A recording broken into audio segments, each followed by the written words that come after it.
Minister, very recently the Irish Wildlife Trust issued a very, very stark warning about the biodiversity crisis, often forgotten in the context of the equally urgent crisis of climate change.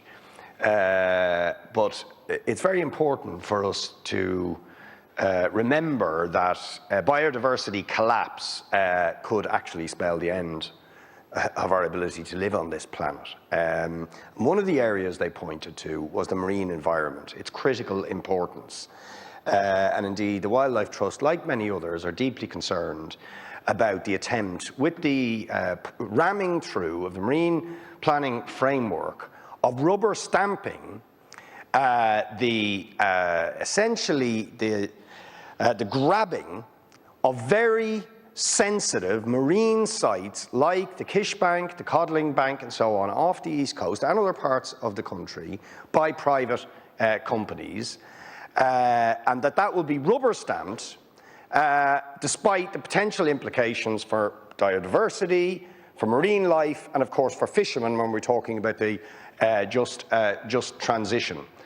Now, I want to appeal to you once again in this context, Taoiseach, to allow, even before this vote is due next week, for scrutiny to take place, proper scrutiny of the marine planning framework, but also that there should be no question of there being a rubber stamping of the licences for private companies on sensitive areas off the East Coast and other parts before we have framework and law that governs the proper planning and development of the marine environment. So in terms of the Deputy Boyd Barrett's point, biodiversity is critical. It's inextricably linked with the climate crisis. And there is no rubber stamping involved in the Marine Spatial Plan.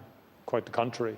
It provides a proper sustainable framework that will enhance the opportunities for biodiversity at sea. And there's no one grabbing any licences under that plan. There will be legislation that's to come before the House in terms of the Marine Planning Bill, which will give a more coherent planning legislative process and mechanisms that will both protect biodiversity and the environment, but also enable opportunities in terms of development of offshore wind, for example, which is an important aspect in terms of our renewable strategies into the future. And in terms